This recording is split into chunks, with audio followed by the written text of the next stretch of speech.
All right, let's go ahead and warm up with a domain problem here. Go ahead and define the domain of this function. Remember, when you're finding the domain, you cannot have 0 in the denominator, and you cannot have a negative number inside of a square root. So in solving this, to figure out what makes the bottom 0 and what makes the inside of the square root not negative, it's really one and the same. Basically, what we're saying is this cannot equal 0, right? And then we know inside of here, this has to be greater than or equal to 0, right? So if we put those two conditions together, this one says it can equal 0, and this one says it has to be greater than or equal to 0. What we're left with is basically 2x minus 4 has to be greater than 0.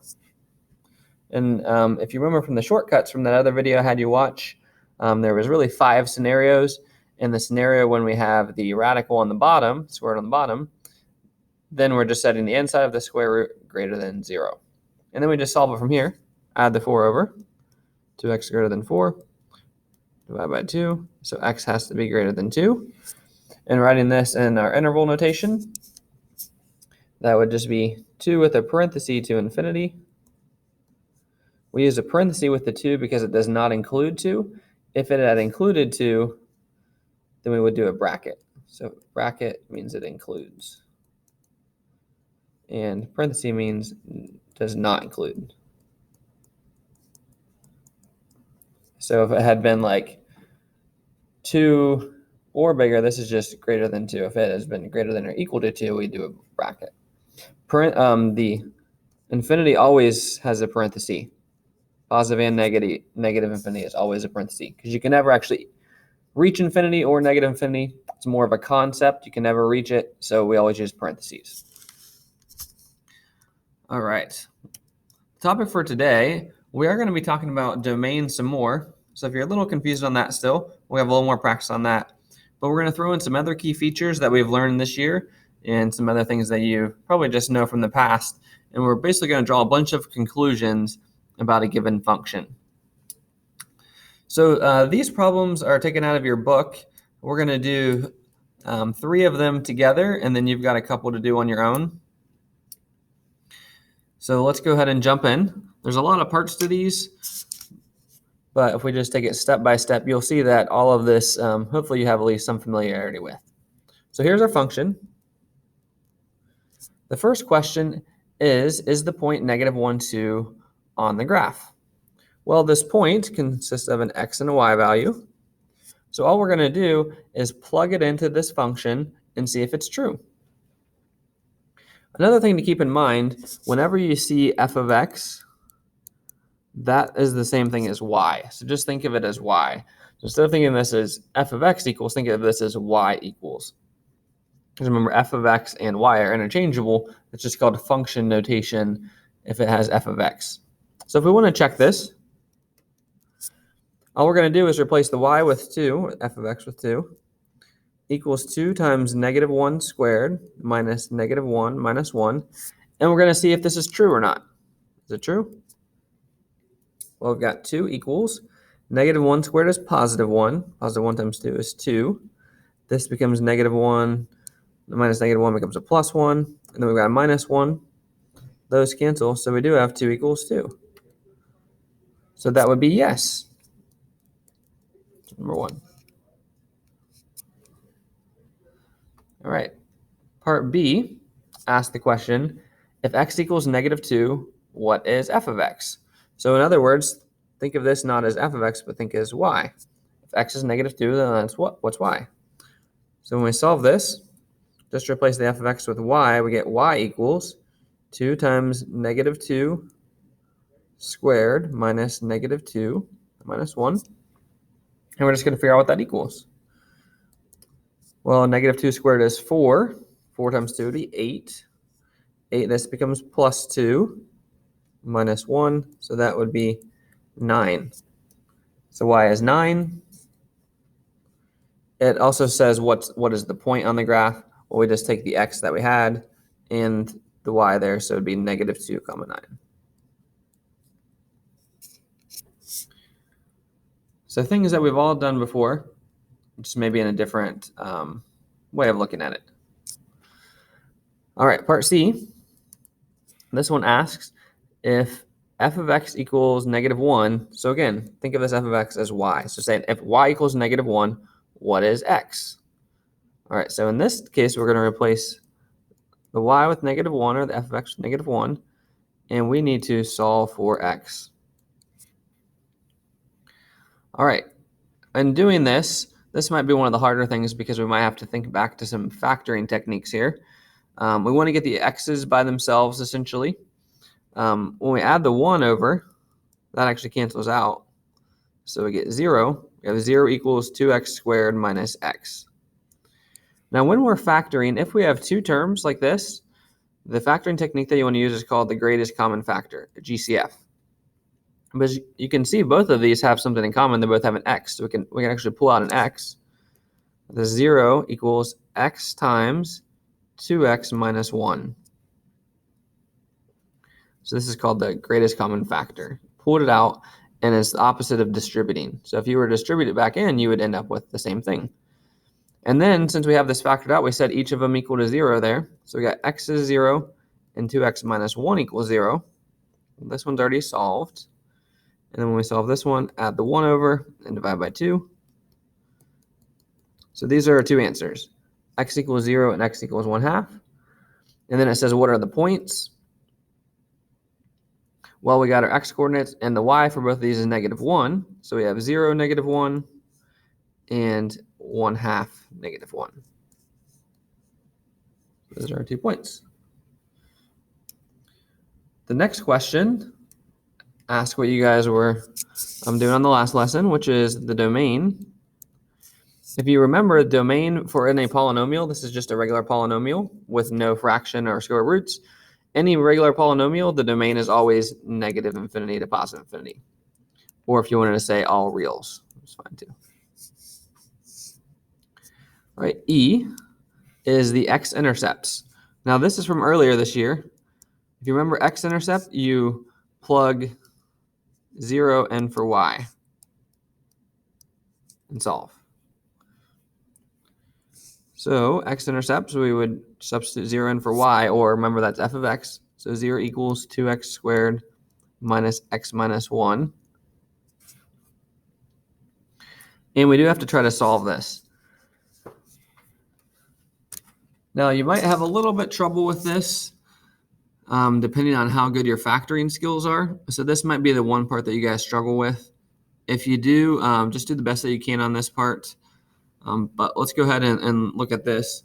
Now, if you're not good at factoring, which might be the case since you haven't reviewed it for a while, we'll write out your two options here. Factoring. Now, the other option is to use your calculator and do the 0 function, which we talked about. So you plug into y1, graph, and then do the 0 function. Remember when we did that a couple weeks ago? So you're going to plug this part here into y1. So what you do there, when you do that, you plug in that 2x squared minus x minus 1. Graph it, you're going to get a parabola. It looks like this. And then you're looking for those two zeros. So remember, you do second calc, 0. You choose your left bound over here, right bound over here.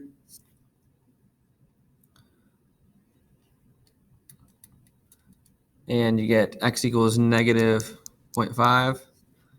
And then same with the other one, second calc, 0. You choose your left bound over here, your right bound up here. And you get x equals 1. So those are your two x-intercepts. Now the other way would be factoring. One way you might want to do that is guess and check. The other option is to do something called big X, which we'll talk about in the future. So actually, let's just stick with the calculator method for right now. Just do it this way. If you are able to factor that, then by all means go for it. But for right now, just to introduce less things, let's just stick with the calculator method. All right, and then the last thing, switch colors here. So there's a lot going on in this. But again, you're not going to have that many questions. The last one is the y-intercepts. Remember, for y-intercepts, you plug 0 in for x and then solve. This one's going to be easier. We just can replace f of x with y. So y equals 2 times 0 squared minus 0 minus 1. Well, this 0 squared times 2 is just 0, so we get 0 minus 1, which is just negative 1. So this tells us a lot about our function. We know several points on this function. We know the x-intercepts, the y-intercepts, what is the domain of this. So there's a lot of information contained in this one problem, enough that we could actually graph this without a calculator if we had to. All right, let's look at another one. This one is called a rational function. Rational just means fraction. We're going to answer in much the same way. So the first question is the point 314 on the graph? Remember, this is an x, this is a y. And remember, you can just replace that with y if you want to. So we have 14 equals 3 plus 2 over 3 minus 6. So 14 equals 5 over negative 3. And remember, we're checking to see if this is true. Well, obviously, that is not a true statement. So this is going to be a no. Next part, when x equals 4, what is f of x? For that one, we're going to just replace the x's with 4. So we have f of x equals 4 plus 2 over 4 minus 6. 4 plus 2 is 6. 4 minus 6 is negative 4. And then we just want to reduce that fraction. Reduce this to negative 3/2. And then ask, what is this point? Well, we're given an x. X was 4. And then we found the y, which was negative 3/2. That's our point.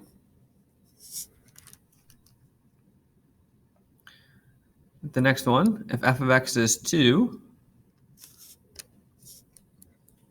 so if f of x is 2, 2 equals, what is x? X plus 2 over x minus 6. Like this will be our setup. So think about how you're going to solve this. The best way to solve this is going to be to just multiply both sides by x minus 6. So just sort of multiply it over. That cancels that out because we don't like fractions. So first thing you want to do is get rid of that fraction. We then want to distribute this 2 in. So we get 2x minus 12 equals x plus 2. Just don't forget to distribute that. It's going to go to both terms. We then want to group our x's and group our constants. So we can subtract this x over. We get x minus 12 is 2. We then add the 12 over to get x equals 14.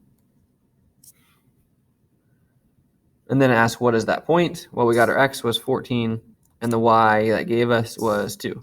So 14, 2.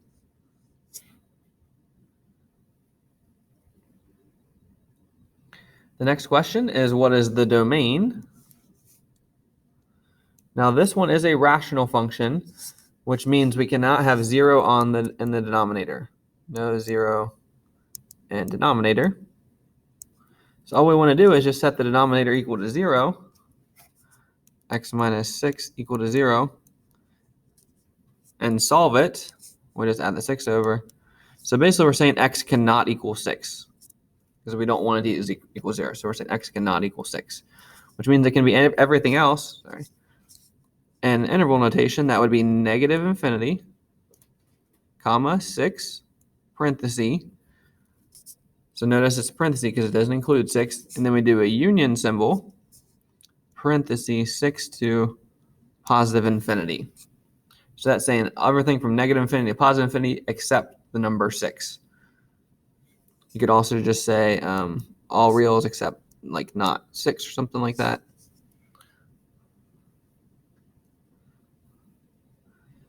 So several ways you could write that. All right, next one, x-intercepts. For that, we're going to plug in 0 for y. So we have 0 equals x plus 2 over x minus 6. This might, it looks difficult. You're thinking, well, how am I going to solve this? And it's really not so difficult. So we're trying to figure out where this whole thing equals 0. Well, if you think about this, if a fraction is going to equal 0, would we want 0 on the top or the bottom? If you think back, maybe you see when we talk about slope, if 0 is on the bottom, that means it's undefined, right? So that's actually not what we're looking for. We don't want a 0 on the bottom. If 0 is on the top, that's good because 0 over anything is 0, right? 0 over 5 would be 0, 0 over 2 would be 0, 0 over 1 would be 0. So what we actually want to know to figure this out is we only care about what makes the top 0. What makes the top 0, numerator 0. That's all we have to be concerned about. So we just set that equal to 0, and x is negative 2. Because if x was negative 2, well, that would be negative 2 plus 2 over negative 2 minus 6. So we get 0 over negative 8, which is 0. So as long as the top's 0, the whole thing is going to be 0. It's a little shortcut there. And again, that's the case for when we have a rational or a fraction function. All right, so that's the only x-intercept. And for f, last one, list the y-intercept if there is one. So this one we plug in 0 for x. Y equals 0 plus 2 over 0 minus 6. We get 2 over negative 6, which is negative 1/3. If you wanted to, you could always plug this in your calculator and graph it and verify that these are correct. If I do that really quick, plug it into y1. Just make sure when you plug it in that you put the top and the bottom in parentheses. So x plus 2 in parentheses divided by parentheses x minus 6. And just verify that these look like they're correct. And your graph will look like this. Let's see some more up here. All right, so let's start with the first one, 0.314. That is not on there. That's definitely correct because if you look at the graph, 3 is actually like right here. And so 3 is definitely not 14. All right, next one, if x is 4, what is f of x? Well, 4 is out here, and we said it was negative 3/2. That could be the case. C, if f of x was 2, what is x? So we said the point 14, comma 2. Well, if we look way out here, 14.2 would be somewhere out here, so that seems like that could be correct. D, we're said that the domain is everything except for 6. And if you'll notice, this is what's called a vertical asymptote. That actually does occur at 6. So it's defined on all of these values here and all of these, but just not at 6. That makes sense.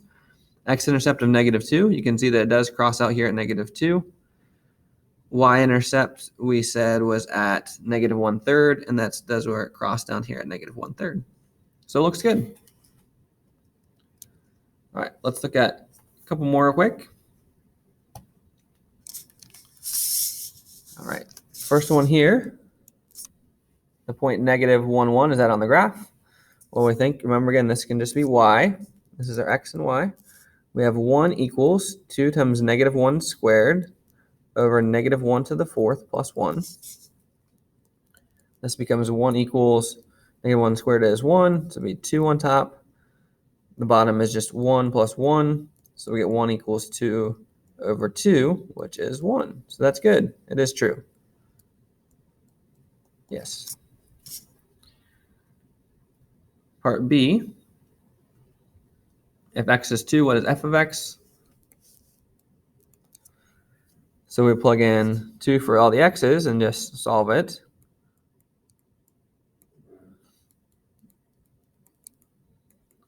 That gives us 8 on top and 5 on the bottom, so 8/5. And what is that point? That would be 2, 8/5. Part C, if f of x is 1, what is x? So this time we're saying the y or the f of x is 1. So 1 equals 2x squared over x to the fourth plus 1. So to solve this one, we are going to want to multiply it over.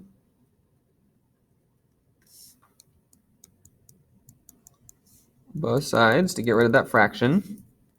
That cancels. We get x to the fourth plus 1 equals 2x squared. All right, now from here, what we're going to want to do is get everything on one side and set it equal to 0. So I'm going to subtract this over just to rearrange it here. So minus 2x squared plus 1 equals 0. And then what I would do from here, again, if you're really good at factoring, you could probably figure out how to factor this. If you're not so good at factoring, the best thing we'll do, and I'll show you what to do here, is to plug it into your y1. Just plug in this into y1. At some point this year, we will do a bunch more factoring. Minus 2x squared plus 1. Graph it, and then remember you're going to look for the 0. This graph looks kind of like a W, actually. And you can see there actually is 2 places there to do second calc 0, where I believe it touches.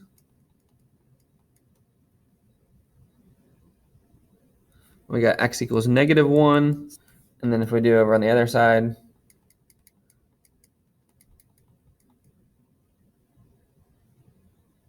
x equals +1. So those are our 2 zeros.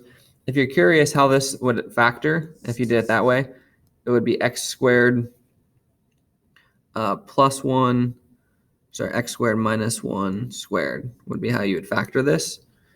And then when you solve it, you would take the square root of both sides. So x squared minus 1 equals 0.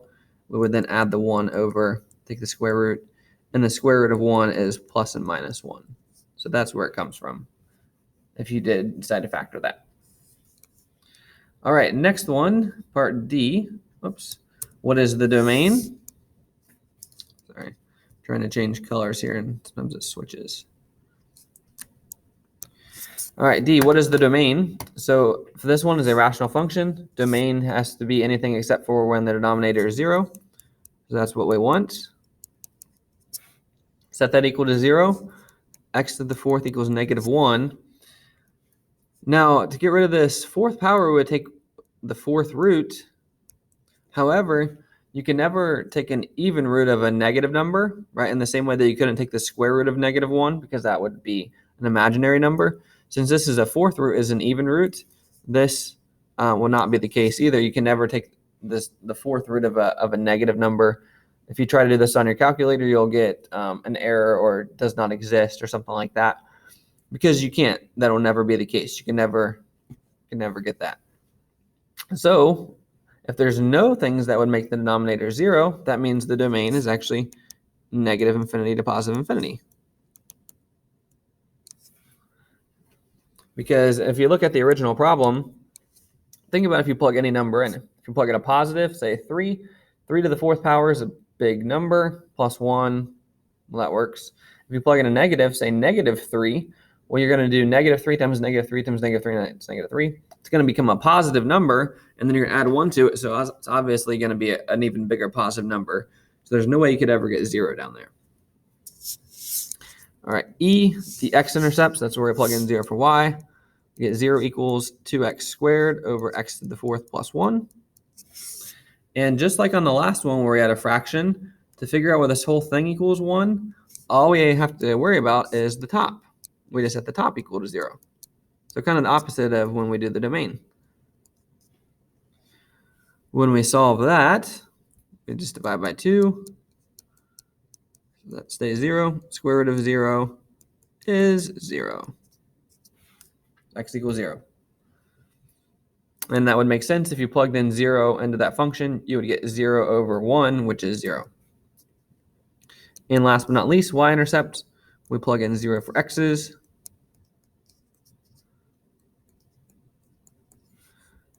We get 0 on top over 0 plus 1 is 1.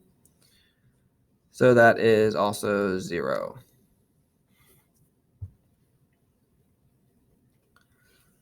right.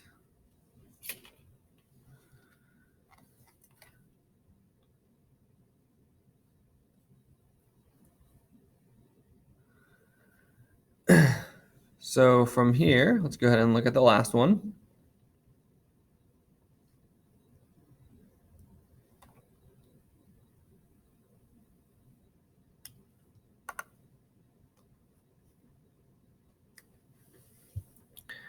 First question, is this point on the graph? Let's go ahead and plug it in. Again, this is our x and this is our y. Negative 2/3 equals 2 times 1/2 over 1/2 minus 2.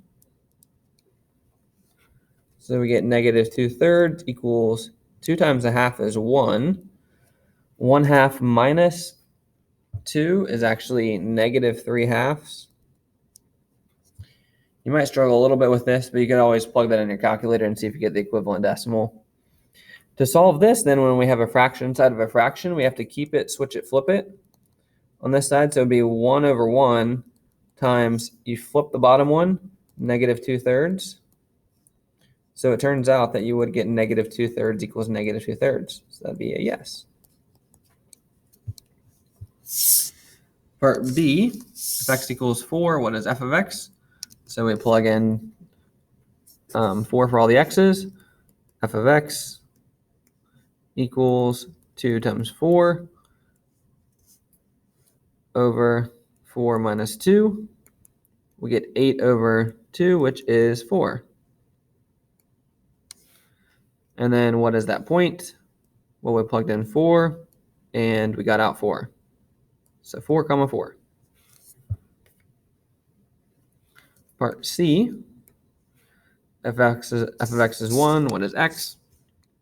So we get 1 equals 2x over x minus 2. We multiply that x minus 2 over. We get 1 times x and 1 times negative 2. So it's just x minus 2 equals 2x. We then can group this x on this side, and we get x is negative 2. What is that point? Well, it said we got x was negative 2, and the f of x, or the y, was 1. So once you get the hang of these, it's really not bad at all. There's a lot going on, but if you do a couple, it's not bad. For D, what is the domain? Just like before, we can't have 0 in that denominator, so we just set that equal to 0. And we get x is 2. In other words, x cannot equal 2. So it would be negative infinity to 2 union 2 to infinity with parentheses everywhere. Oh, my computer's glitching here. All right. There it went. Nope, nothing's working here now. All right. E looks the x-intercepts of the graph. For x-intercepts, we plug in 0 for y. Let me exit really quick here. Sorry, guys. Try this again. So we get something to stick. All right, this was negative infinity to 2, union 2 to infinity. All right, x-intercepts, we plug in 0 for the y. So we get 0 equals 2x over x minus 2. And for this, again, remember, all you need is the top equals 0. So 2x equals 0, divide by 2, and x equals 0. Easy enough. And lastly, y-intercept. Remember, for y-intercept, we plug in 0 for x. 2 times 0 over 0 minus 2. And we do get 0 over negative 2, which is just 0. You could also check this one. Same with the previous one. If you wanted to plug the original function in there and see what that looked like, you could verify all of these. This function down here is not the original function. It's just when we were solving this part. So it is a good idea to plug those in and just verify these points. I won't do that right now because it's already been a long time of me talking. But you could definitely plug those functions into your calculator and verify these points. As always, reach out to me if you do have questions, but try to use these functions as a model for the ones that you're going to do out of the book. They're very similar. I think you have 3 of them to do. So make sure you're looking at these functions and use them to help you. All right, see ya.